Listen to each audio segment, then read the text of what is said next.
Hi, everyone. I'm April. And I'm Steven. It's National Wellness Month. And in honor of National Wellness Month, we're going to be re-releasing some previous episodes that look at burnout, stress, mental health, and more.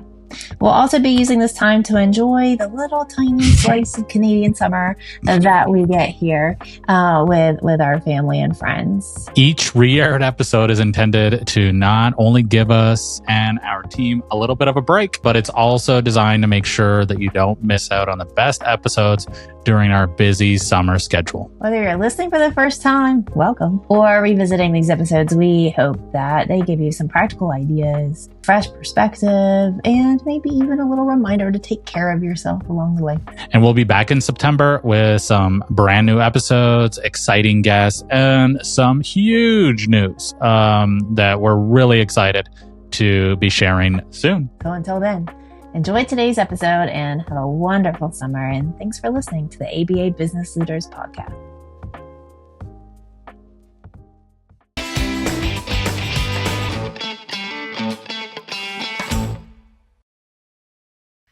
Hello, everyone. Welcome to AByay Business Leaders Podcast, brought to you by 3Pi Squared. I'm April. I'm Steven. And today we have with us a team from AByay. You guys, AByay's group is becoming quite a regular on our podcast, and we're so excited about the friendship that we're building with all of you guys. It's been super fun.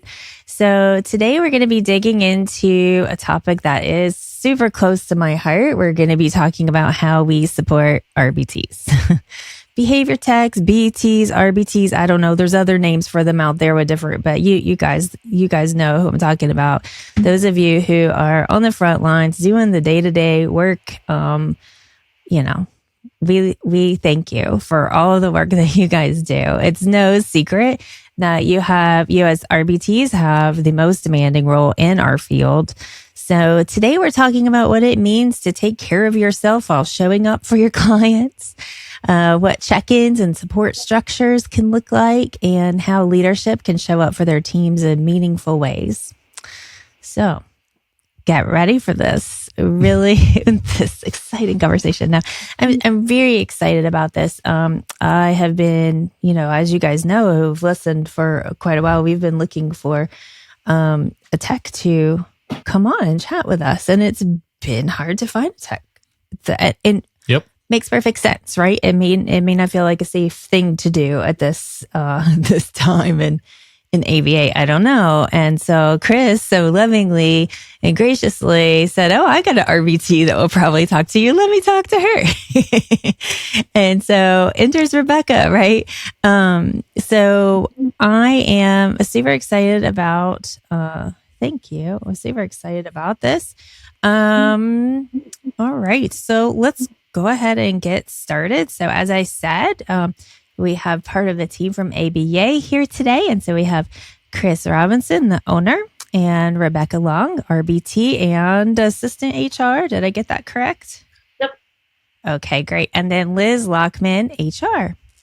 So thank you guys all for coming today. And I guess we'll start with Rebecca. Why don't you tell us a little bit about yourself and how you got into AByay and your role as a RBT and anything else you want to tell us?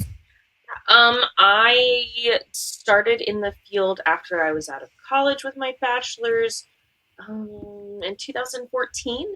I started with adults, then kind of got into a school with all different ages, and then found AByay. I was a BT for a super long time, came over here and got my RBT and have held that RBT ever since.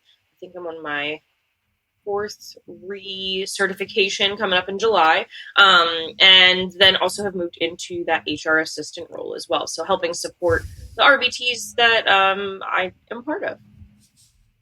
Great. Well, thank you for being here today. I'm really excited about it.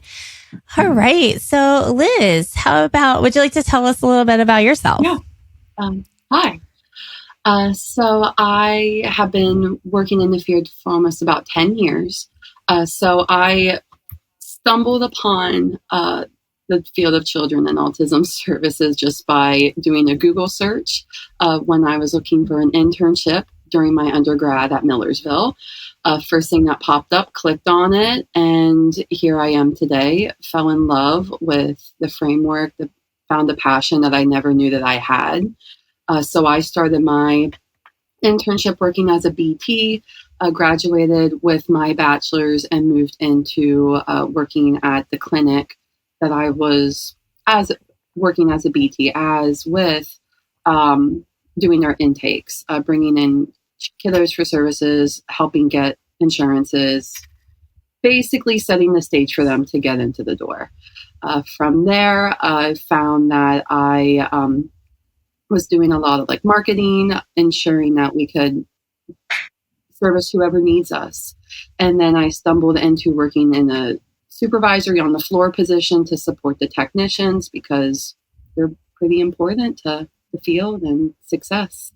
And then after that, I found AByay and continued to feel that passion and care for our techs and trying to support from the HR side of things. And here I am today. Awesome. Thank you for that introduction. All right. Chris, tell us, for those out there who may not have met you yet, tell us a little bit about yourself. Sure. I'm a BCBA, and I started AByay 6 years ago to provide high quality services to the kiddos who need it most. At AByay, we specialize in early intervention and intensive language development for young children using behavior, play-based strategies, and natural environment teaching. Excellent. Thank you. And as always, I just love the name of your company so much. So fun. All right. So, are we good? Yeah. I'm just, these are all new systems. Yeah. So those of you listening, we have new mics. You can't see it, but we have new mics. We're playing around with trying to make the quality a little better for the sound. And that also means like learning curve, right? So, as I'm talking, not only am I getting used to this mic in front of me, but Steven's like fiddling with all of the controls. So that's a bit distracting, but then also my voice is sounding different, like as we go, like, so anyways, life is fun, right? Maybe we need to hire someone that actually knows what they're doing. Yeah. So anyone want to come to PEI every Thursday and help us out in person here? We love it. All right. So, okay. So first, actually, I have a question. I'm actually going to switch things up from what I told all of you guys that I was going to. And I'm just would like to start off with Chris really quickly because, you guys have a relatively small team. However, you've really put a lot of work into your leadership team, and you have a rather large leadership team for the general size of staff that you have. And especially your HR department. You're like very heavy in HR for maybe more than most people would. So it's super unique. And I also think that you, from talking with you now for a while, you've also found it very successful. And so would you like to just tell everyone a little bit about like the setup that you guys have? Like what does that leadership team look like? Sure. So we have 3 different departments. We have a billing department. We have 2 billing coordinators. They handle billing claims, authorizations, and they field calls from potential clients. We have a clinical director who oversees the clinical team. And then we have an HR team, which Liz is the HR director. And then we have 2 HR coordinators. And one of them is Rebecca. And we have a Maria who was on the podcast before, and she's everyone's boss. Love it. And we've all, worked somewhere, or we've heard about agencies that are like, oh yeah, we provide you support. And then there's crickets. So we do everything we can to our bottom line is providing the highest quality services that we can. And we recognize that we have to support our people, and that takes a lot of people to do that. And with our HR team, I didn't really envision having 3 members of our HR team at this stage. We started with Liz. She's the HR director now, but at one point she was just HR. And it got a little overwhelming and we had to add. So we advertised for a little while and we sent out an ad internally. And we were scheduling interviews externally. And we sent out our ad internally, and Rebecca was the only one that applied. And we ended up at the time deciding that we wanted someone that had more HR experience and HR specific training. But at the same time, we thought about, wow, wouldn't it be great to have a hybrid role of someone who really understands the RBT perspective and can also do clinical RBT work as well. So Rebecca's started off where she was, it took a while to really define that role and get it going. And Rebecca was really patient with us because at the time we were a little understaffed on the RBT side. So we kept her in the RBT role for a little bit while we were planning this out. But now Rebecca does interviews. She does check-ins. And she still does some direct RBT sessions. And she goes, if we have a situation where there's a performance issue or something a little special, extra going on, where staff needs support beyond what the BCBA is able to provide in their role, we have Rebecca who goes out and, shadows someone for the whole day, or does reverse shadowing where she implements the treatment plan and then the staff watches her. I love it. It's worked out really well for us. Yeah. It really sounds like it has. I love the idea too. And this is something that we all talked about when we met off air to see, hey, how can we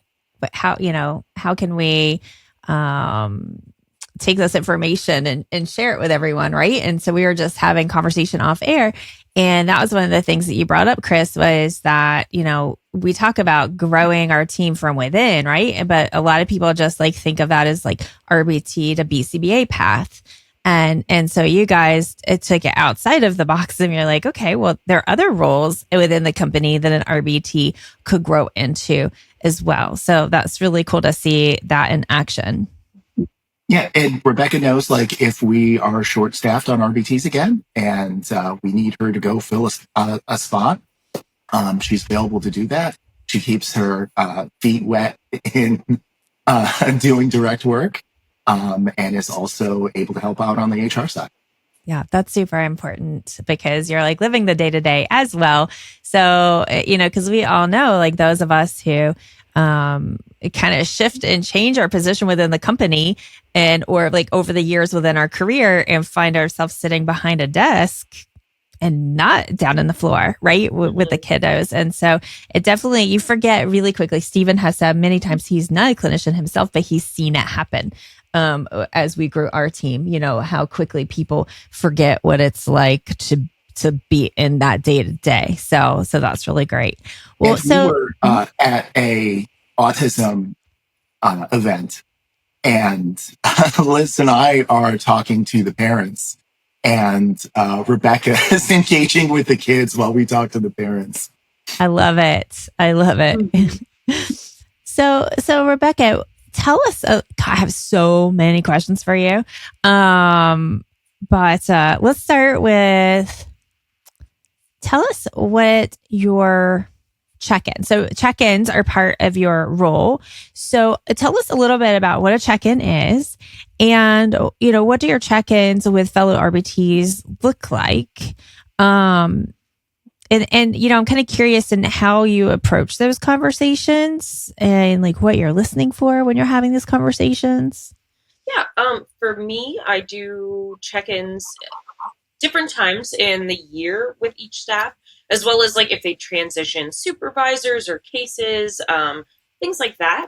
Usually I have kind of a script we developed. When I came into the position, there was already a check-in script, and I've kind of really expanded upon it to look at, if you're transitioning supervisors. We have one that is if you're newer to the company, a couple different things that are more targeted. And then I've really built out those questions to hit certain areas. If we kind of go in knowing that, hey, they're having trouble like getting their notes done during session, I'll ask a few like kind of leading questions and see where I can help them and get that support for them and how I can make it a little easier. I give a lot of my own personal experience because I, from being in the field, have dealt with a menagerie of things, whether that's, struggling to get notes done during the day, crises at the end of the day that prevent getting signatures, like stuff like that.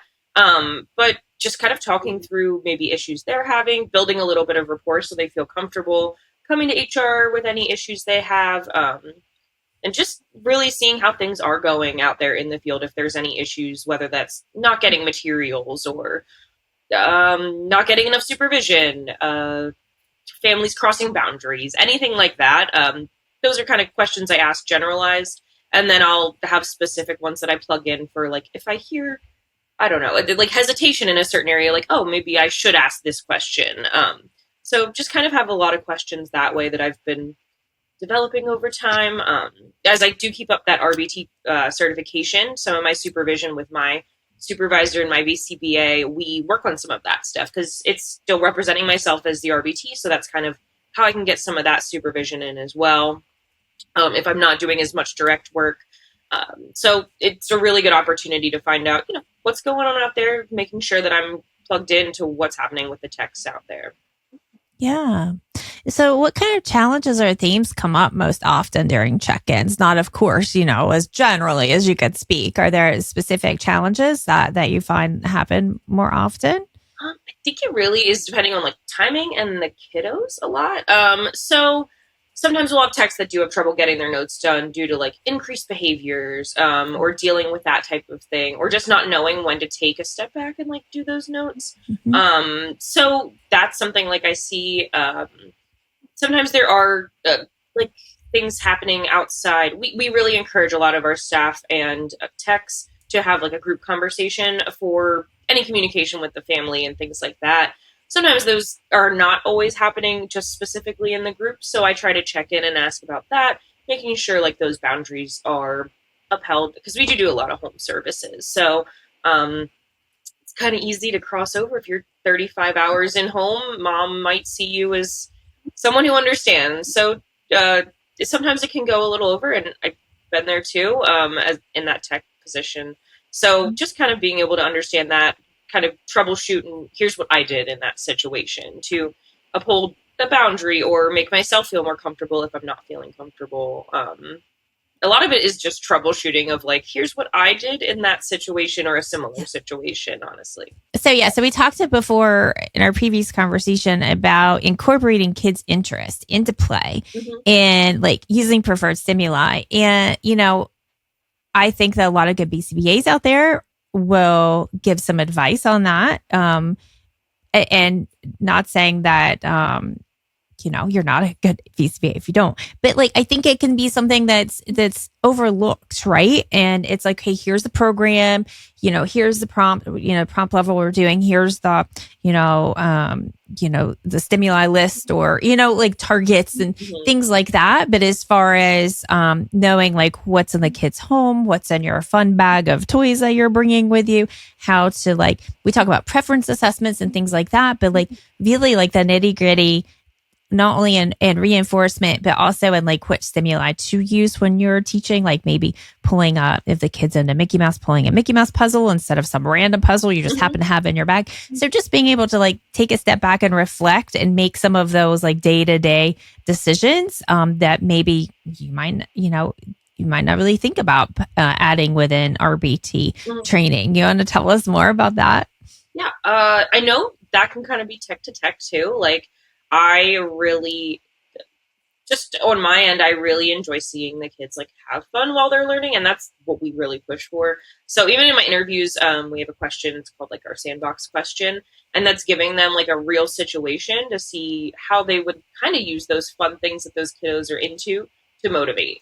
I know I've dealt with that. Look, you said Mickey Mouse, and it kind of made me chuckle because I used to have to do a voice of Mickey Mouse for many moons, and that was when we were doing peak. Like that was a lot of my stimuli were Mickey things in the home, and seeing differences between them, or like this one is this Mickey. So really personalizing it for the kiddo, I think, is a little bit of like creative thinking outside of the box, and looking at a program, being able to understand the function of that program and like what we're trying to accomplish with it, and then maybe thinking about it a little differently. Same with even just echoics and building up that.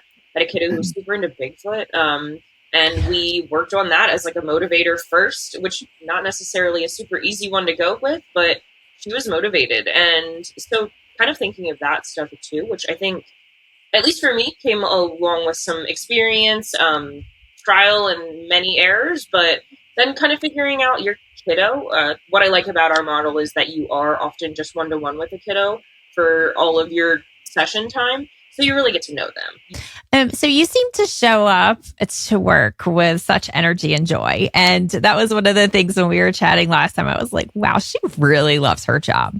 So what helps you to maintain that? I think I'm really intrinsically motivated by kiddo progress, having rapport with a kiddo, and like them being excited to see me every day, which I know isn't always true for everybody and every tech out there, but that's at least how I feel. I feel accomplishment of working through challenging behaviors with that client and letting them know I'm still going to be there after that challenging behavior. Like you said, I like to make things fun for myself as well. I know if I'm having fun, a lot of the times the kiddos are. So it's just kind of bringing that into it. Like your mindset is really where they're at. Your kiddos are going to be really receptive to how you're feeling. They can tell. So if I come in excited and, having a good time, then often they want to join that train. Yeah.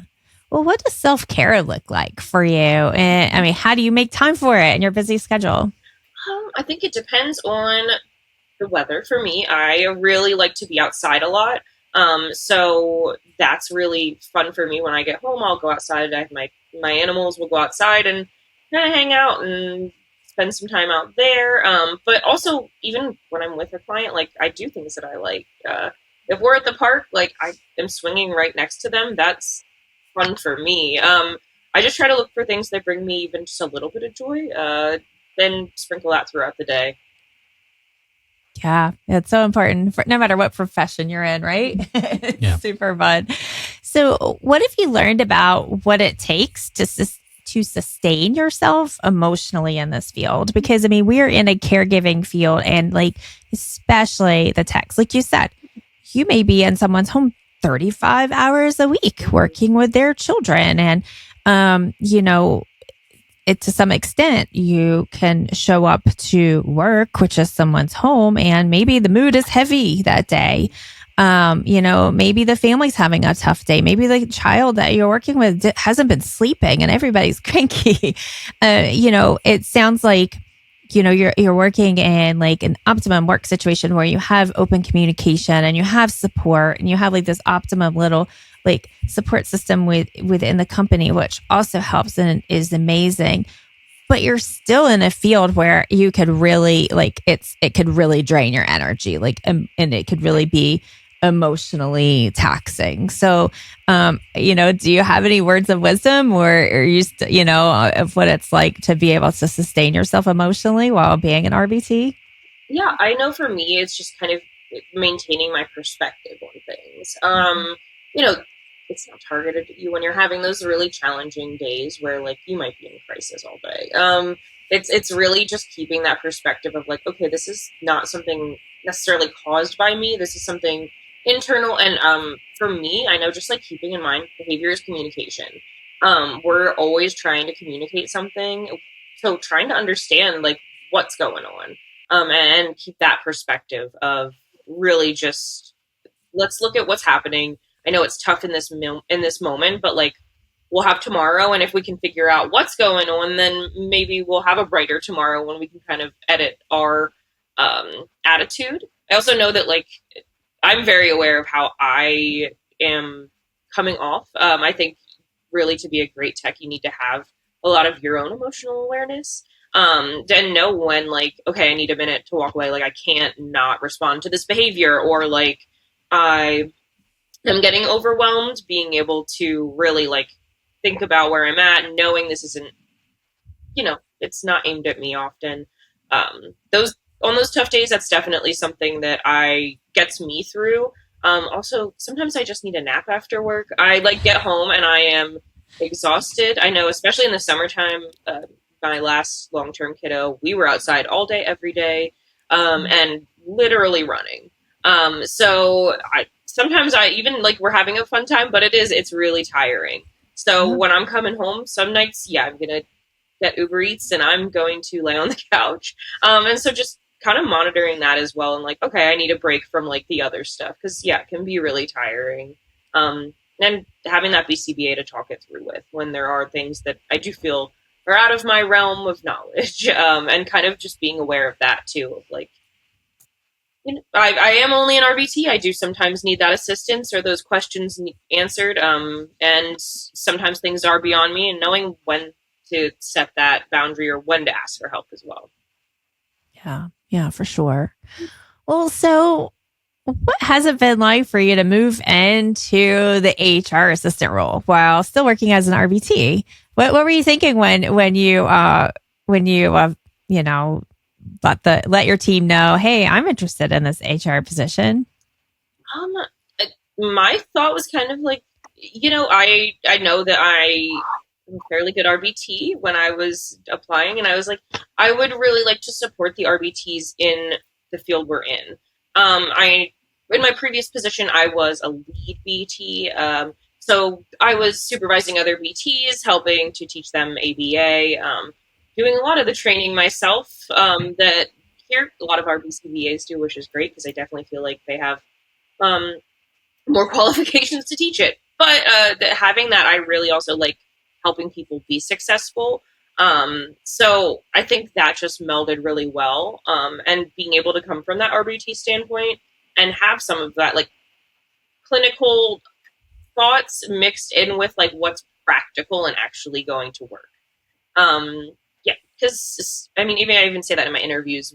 Techs, like there are things that maybe a BCBA, like they'll set it up and it'll work great in the school, but then those like 4 hours that you're at home a week, it doesn't work at all. So being able to really like have that open communication with your BCBA about what's working, what's not, and helping to encourage that on my end, and giving them that outlet, like even in my check-ins, like open place to speak about something, happy to hear anything they'd like to troubleshoot. Yeah. Well, communication is such a skill. Mm-hmm. Let's just face it. Communicating is a skill. And so I don't know the statistics, but from my many years in the field, a large majority of techs are young and have just entered the workforce too, right? And so this may even having a job may be a new experience. But even if not, there are people in their 50s and 60s who still haven't really learned how to advocate for themselves or communicate as well, right? Like, so I'm, I don't want to not include a certain tech, but what advice would you have for a tech who is listening to you right now? It's like, well, that's great. I'm so happy that you have such a supportive and open environment that you're working in. But I don't feel like I can talk to my BCBA, or I don't have like a fellow, like a lead tech or someone to talk to. We don't, as far as I know, we don't even have an HR department. But I'm not happy and I don't feel heard. Do you have any advice for that tech? First would be to apply to AByay, and we'll help you out here. But I've been there. I've definitely been there at other agencies. And yeah, advocating for yourself, I think, is the number one thing. Like, I had to learn that pretty quickly of, if my needs aren't being seen, then like I have to ask for that. And that it's not just going to be an automatic thing. And no one's going to advocate for me as an adult, especially younger techs coming in. It can be a little bit of a learning curve that way where, advocating for yourself and standing up for what you need, for what your clients need, whatever that looks like, is a little bit a part of the position. And if you have a BCBA who isn't there, who isn't putting in new materials or adding new programs so that your kiddo can make progress, then you are able to say something. And that's for us. That's why we have that HR system in place. But I would just say, yeah, advocate. And confidence is a huge part of being a tech, I think. If you don't have that, a lot of the kids are going to tell, and then not have as much respect and just want to build that motivation and that relationship with you. So I think confidence is a huge part of being a successful tech. So building that and even finding ways to connect with others. I know I really like there's TikToks and things like that I love to see, like little AByay stuff. And I'm like, oh yeah, like other techs dealing with these things. Just feeling connected even in that aspect, I think, is empowering. Just to know there's other people out there and like how they're dealing with stuff. And sometimes I even find new ideas or different things like that, or finding new stats that affect my perspective. So just also like having that person to reach out to, or at least look at something to have that connection with. Yeah. So to those clinic or AByay business owners out there, what is your advice to them of how they can support their techs, to help them, to teach them how to communicate, how to feel comfortable communicating, who to reach out to, when to reach out? Is there like a certain message that you would have for those owners out there, like how they can help better support their tech?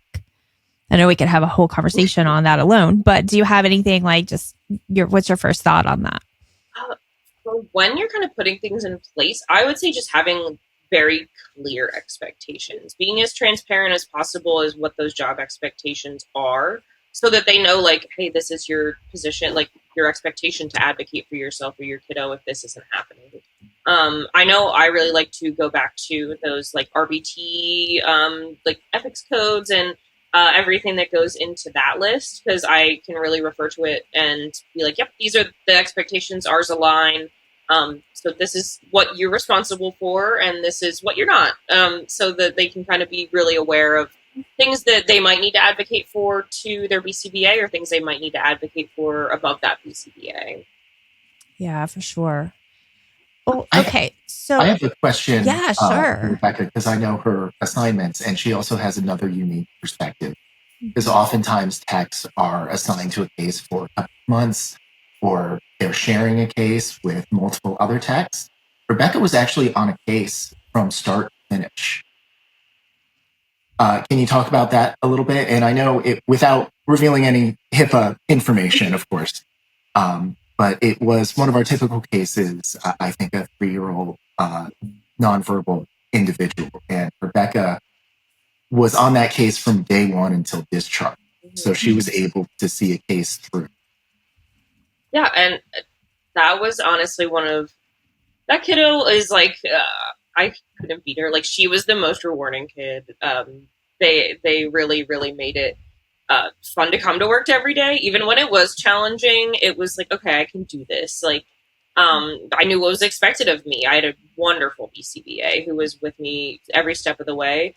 It really just set me up for success, but also gave me those tools of like, hey, you can think of a coex. You're in their classroom every day. You know what's around. You know which kiddos they want to interact with. So teaching those things that were motivating. I think it's a lot of just knowing your tech's ability from the BCBA standpoint, and strengths and skills, and kind of letting them have a little bit of freedom, but also being able to be like, hey, this is, again, the expectation.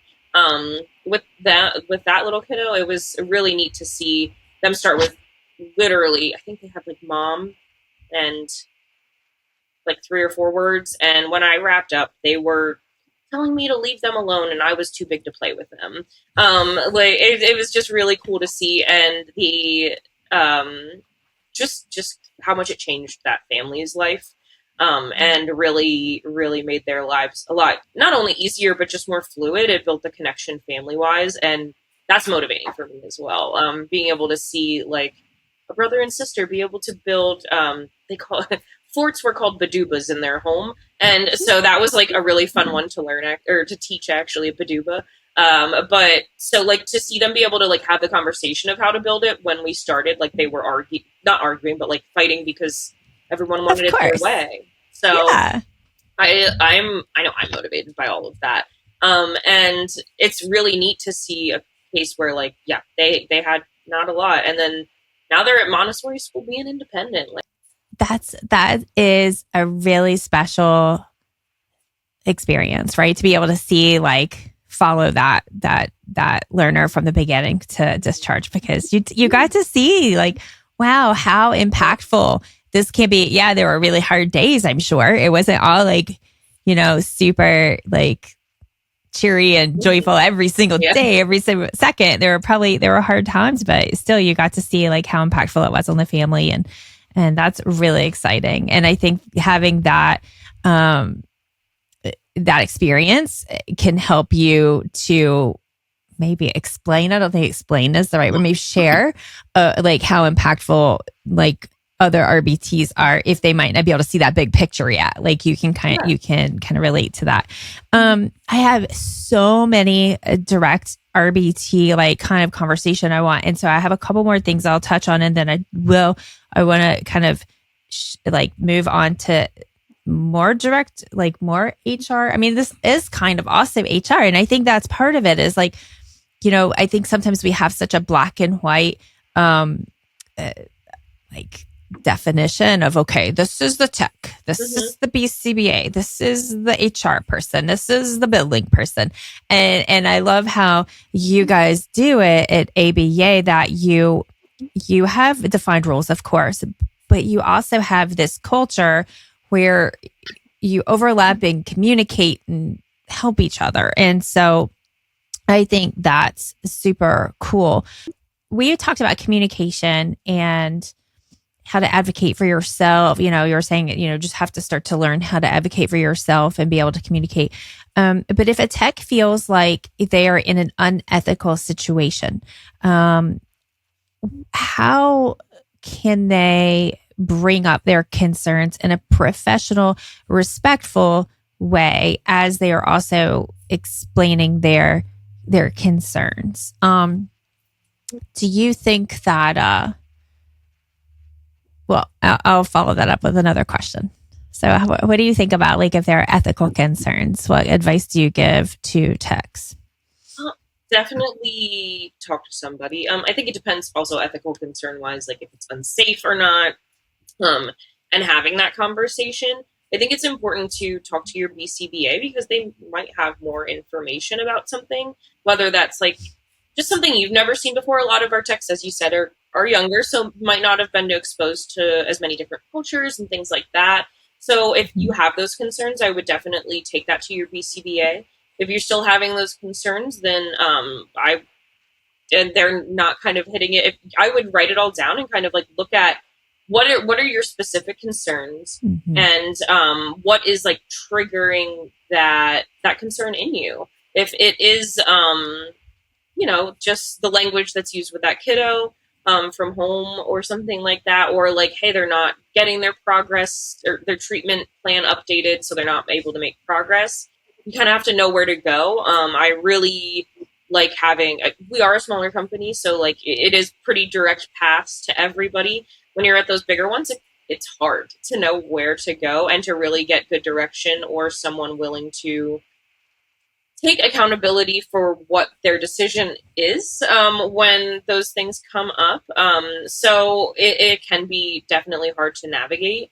But for me, I just document a lot of stuff, look at what is making that concern in me, and looking at all of us are mandated reporters, obviously. So if it's that, you know what those expectations are of like, if this happens, then do this. So just kind of looking at all the resources you do have as a tech, and figuring out what's going to be your best plan of action. But I document everything. I don't know. That's always been me. I'm like, if I have a concern, I'm going to document it. So if your company has incident reports, that's a great way to put it in there. Because even if it is nothing and nothing comes of it, and we find out later, like, oh, that's just like a cultural thing. We don't, and explaining it out, and it's not a concern. But at least you have it down, you have it documented, and have that there to refer back to later. Yes, that's very wise for documenting. I want to interject on that too. Please. And kind of going back to a little bit of what you said, April, too, with a lot of technicians that we are hiring are still very young, new to the field. They're starting to get their feet wet from like clinics, coming from college, graduations. And when Rebecca does check-ins, we recognize on our team that the first 3 months of their employment is imperative. It's kind of like that make or break period. And we want to ensure that, first of all, they have all the tools in their RBT toolbox is one of the main priorities. But we also want to make sure if during that time when Rebecca's meeting with them within those first 3 months, if we're starting to see some teetering off of the bridge, and we want to quickly pivot it back. And those components, maybe it's some ethical things, it could be some safeties, it could be some things that, because they're working in the home, fully aware or reminding themselves of that expectation because they're still so new to the field. So that is one of the things that I would say we really like pride ourselves on, because we believe that open dialogue and clarity is key to making that meaningful impact, not only for the client, but also to ensure that they're going to grow with us. They know the expectations, and they can coincide with their BCBA alongside of that to ensure that we have a quality treatment team to not only support the client, but also to support the technician on the case. Oh, I love that so much. That's so powerful.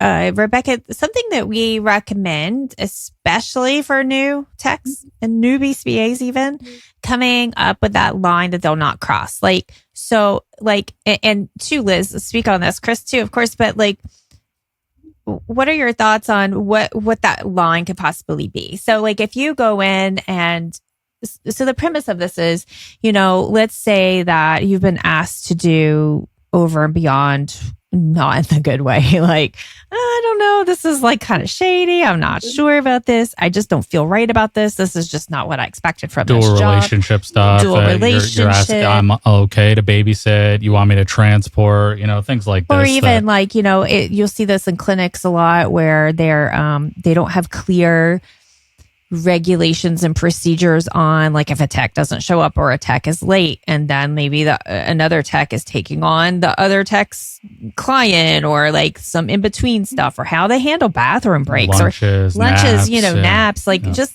some of the stuff that's kind of like not severely black and white, but it's like slippery slope kind of, and then you just like, you don't really know how far you're getting into it, or if you're just kind of ignoring it. And then, it's the whole thing, right? Where if you ignore something, I had this situation where a friend of mine, introduced herself as, let's call her, I don't know, I can't think of it. This is dumb. Sally. And the person was like, "Oh, it's nice to meet you, Molly." And then she didn't correct her at that point and say, "Oh no, my name's not Sally, it's Molly," or "My name's not Molly, it's Sally." You guys know what I'm trying to say. And then like every time she came in contact with this person, like she was like, "Well, it's too late to correct them now. Like, right. I guess my name is Molly for this person." Right. Like, you know what I mean? It just kind of can get out of control. And before you know it, you find yourself in a really sticky situation where you're like, "Well, too much this time. I can't make this now." And so it's that same kind of thing. It could be little minor things that you just think, "Oh, I'm just going to overlook this." But then eventually it becomes a really big thing, or it's like really, really weighing on you. I mean, other things too is just like, I think especially newer techs, they just they may not even know, oh, I'm Right. supposed to see my BCBA, right? Like, I didn't even realize there was a BCBA in this Right. case, right? So, like, things like that, right? That it just, there are so many passionate people Or out even there. this is what training looks like. Yeah. That you know? just, they love working with the kids. They want to help. And then they go from company to company and they're just treated like a warm body that's here to bill. Mhm. And it's so disappointing to see that. And like, we did a whole series on this, and like, there would be just these amazing people just breaking down in tears, like, I can't do this anymore. I want to help, but I can't continue this. So yeah, just anything that you could give to somebody newer. What should this look like? You know, how does it feel, right? Things like that. We can absolutely talk about that. That's a great topic. I do want to add on to the topic of check-ins and getting staff to open up, because it is challenging, and you can set up so many opportunities for them to open up if they're out there in a home, and you know, BCBAs, if they're doing 5 or even 10%, they're still only there 4 hours a week. Yeah. If we're doing a full 40 hours a week, so that's 36 hours of other stuff going on. And if the tech, of course, we have the data sheets and we have their notes, but if there's something that's going on outside of that, it's up to us to get them to tell us what's going on. And people tend to be guarded, and we can have like all the opportunities in the world for them to tell us, and they still won't tell us. And when I started AByay, I had all these ideals, and I tried to implement doing check-ins myself. And the first one that I did completely backfired, because I'm like, hey, let's meet at Panera for a check-in. And I didn't think it was any big deal. Like I said, it was for a check-in, and she met me and she was shaking. She was terrified. She thought she was in trouble because the owner of the company scheduled a one-on-one with her. Oh no. So having Rebecca as a peer in that role has been so super valuable, because techs really feel that they can open up to her. Yeah, that makes a lot of sense. Yeah, and I think for me, like, it's nice to do a lot of their interviews, and then I'm like the first person to check in with them or things like that. Just really making them aware of like who's available and you know, what the roles are has always worked really well for me, to be able to have that like conversation of like, yeah, this is kind of what I do, and like having that again connection. That's what I like about like seeing those AByay TikTok things. Like I like being able to connect with people on things that we both enjoy. My own hyperfixations. So loving to have that conversation and build a connection that way. So yeah, it does. It makes them a lot. I think it's a lot easier to talk to me. Some of them still get nervous, especially that first one. They're like, and I'm like, this is just a 3-month check-in. Like, it is okay. And I just try to keep it kind of, especially the little casual, so that they can have that like openness to feel like they can have that just conversation. And I try to keep it fairly just loose when I'm having those check-ins, especially.